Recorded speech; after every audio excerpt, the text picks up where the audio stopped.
Kijaana, leero nzize ndi mukkakkamu lwansonga nti njagala kuwuliziganya naawe. Obubaka bwange buno obumpi okkirizibwa okubutaputa mu ngeri yonna gy'oyagadde okusinziira ku ngeri gy'obufunyeemu oba gy'obutegeddemu. Naye obusiraamu butugamba nti nno saasiranga nnyo omuntu eyali abaddeko ne ssente n'ayavuwala. Osaasire nnyo omuntu eyali abaddeko mu buyinza ne babumuggyamu. Era osaasirenga nnyo omuntu eyali abaddeko n'omwagalwa n'amulekawo.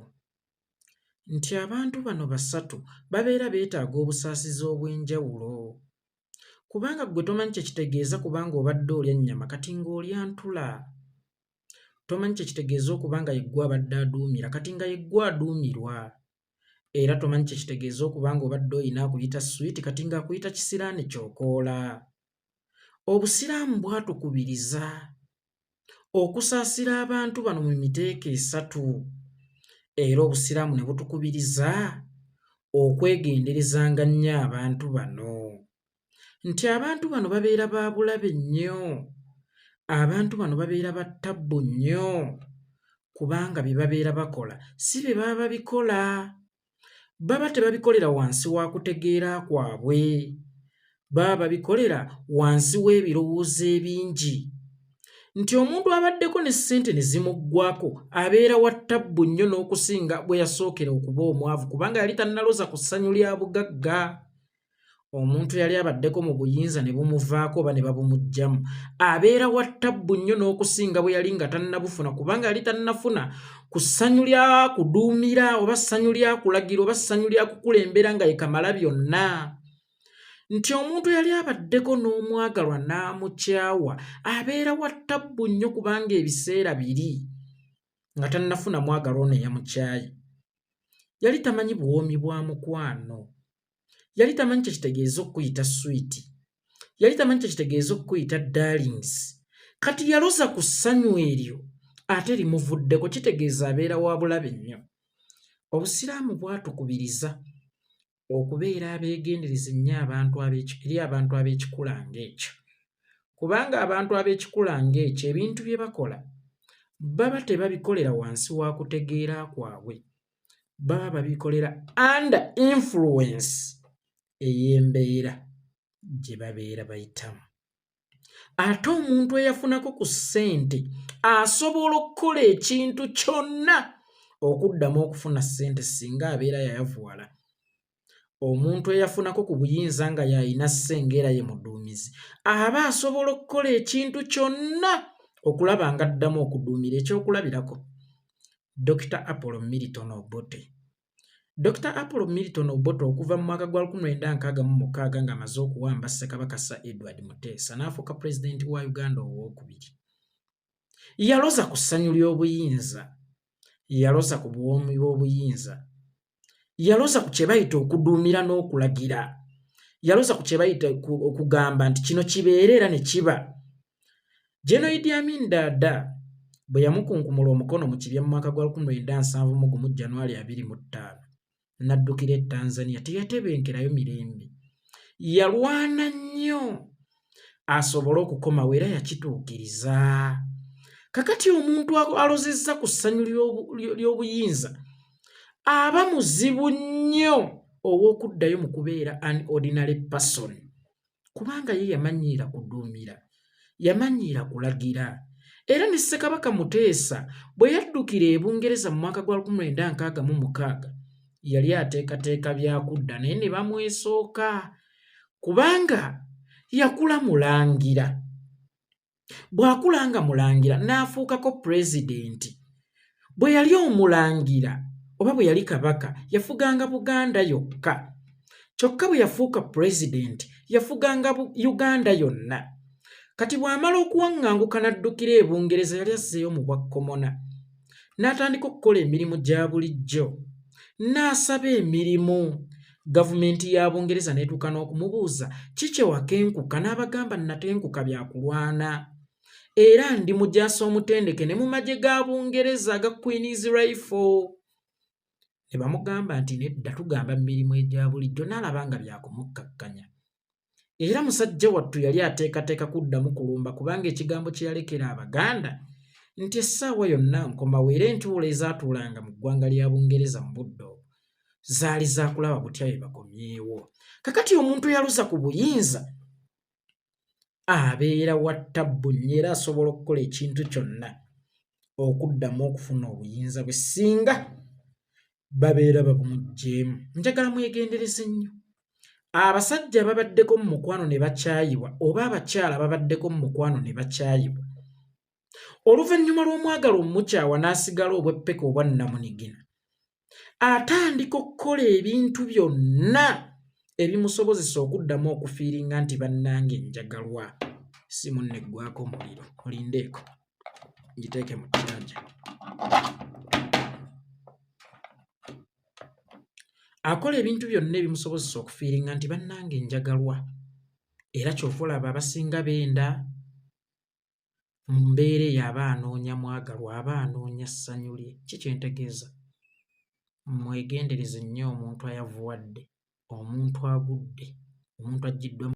Onsonyiweeko, akasimu eryandafu kabadde kaweddeko omuliro ne kazikira ate nga mbadde nkyabannyonnyola, so mbadde nina okusooka okukyajingako kko then nkomewo ntandikire we tukomye. Omuntu ayavuwadde, omuntu aggiddwa mu bukulembeze obw'ekikula kyonna kabubeere bwa kampani oba bwa kyalo, omuntu alekeddwawo omwagalwa we, oyo mugeraageranya ku musota omukubeko ate nga baguyiiridde amafuta. Singa omusota guli kuluma nga gukwekanze bwekanzi, bali kuteekako akayinja ka black stone ne kasikamu obutwa bwonna mu mubiri ne buggwamu. Bali kuwa amata agalimu omunnyo, obutwa bwonna n'obufuluma. Bali kutwala mu ddwaliro ne bakunuunamu obutwa bwonna. Naye singa omusota guli kuluma nga gubadde gukubiddwako era guyiiriddwa amafuta, laazima ne bali kutwala mu ddwaliro ly'abajjungute, tosobola kuwona. Ne bwe bali kutwala mu basawo abakugu mu by'obutwa, ne bwe bali kutwala mu basawo abajjanjaba emisota oba embwa, wallaahi nkulayirira tolisobola kuwona, kubanga wano omusota nga gukuluma nga bagukubyeko ate nga baguyiiridde amafuta, gubeera gukuluma kiwalazzima, gubeera gukuluma saagala kumanya, gubeera gukuluma ŋŋenda naye ŋŋenze naani. Oba ntegeerekese bulungi? So mwegenderezenga nnyo. Omuntu ayavuwadde eyali abaddeko n'obuyinza ne babumuggyako, yali abaddeko n'omwagalwa n'amukyawa, oba omuntu yenna eyali afunye ku nduulu emuwaana nti yewaffe yewaffe, nga kakati buli kyayogera bakirabanga kasasiro, nga buli lwayogera bavuma muvume, kubanga eyo enduulu gye bakutuumirako nti yewaffe yewaffe ngigeraageranya ku mwagalwa. Omwagalwa wo ne bw'atikka ebinnyo nga bimulinga ebyange eitongwa, nga bannabbi olina otunnyo tulinga omuzira. Omwagalwa wo ne bw'aliyonoonera mu buliri, farting, manye oluzungu luwewulako ku bigambo ebinene, farting, omwagalwa wo ne bw'ali fartingira mu buliri, oligamba oh my god katongole, wulira perfume g'okubye mu buliri. Omwagalwa wo ne bw'alikolola, olimugamba oh my god, olina kasawuti akalungi buli lw'okolola, ye lwaki ekifuba tekikulumanga buli lunaku onkololerengamu. Kakati omuntu ng'obadde ofuna enduulu, ngigeraageranya ku mwagalwa oba ku buganzi. Naye singa otuuka n'ofuna ebivumo, era kibeeranga omwagalwa bw'anaakulekawo n'akukyawa. Omwagalwa singa akusiritukako n'akukyawa ng'afunyeeyo oyo omulala omundi nga bwe nabanyumiza ku lugero lwa ttaawuusi ewaffe butambala ku nkuzi, buli ky'olikola ne bwe kiriba kirungi kitya kiribeera kibi. Bw'olimuweereza akawooka akalifuuwa, alikubuuza ono kazambi omuguzeewa. Ne bw'olijja ng'osenyezza amannyo meeru ng'omuzira, alikugamba kiraba ebinnya ebya yero ng'ebyayitongwa.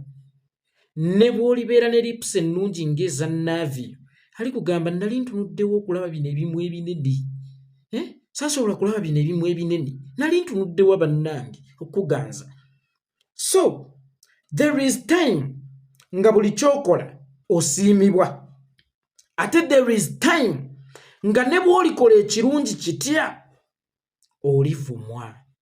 Kati mwegendereze nnyo abantu ab'ekikula ng'ekyo, kubanga omuntu bw'oba owakabi obanga ali mu buyinza kuba obeera n'esse, naye omuntu abadde n'esse nga tokyasobola dde okuduumira ekiyenje nti ddayo mu ttooyi, nga tokyasobola dde okugamba akaana akato nti ndeetera sigala ku dduuka.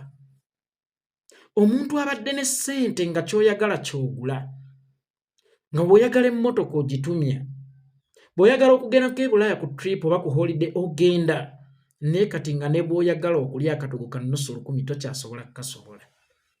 Obulamu abo buba bukalubye. So omuntu ow'ekikula ng'ekyo abeera yeetaaga kugendako mpola, kubanga aba akimanyi nti ali mu kufa, naye abeera anoonya nnyingidde n'ani kabuli ki. Kozesa vidiyo eyo oba gitapute mu ngeri yonna gy'oyagadde ogitaputa. Yenze Yekolera Itongwa, nzizeeyo e Butambala ewaffe ku nkuze eyo bye mulinjulako nga nfudde.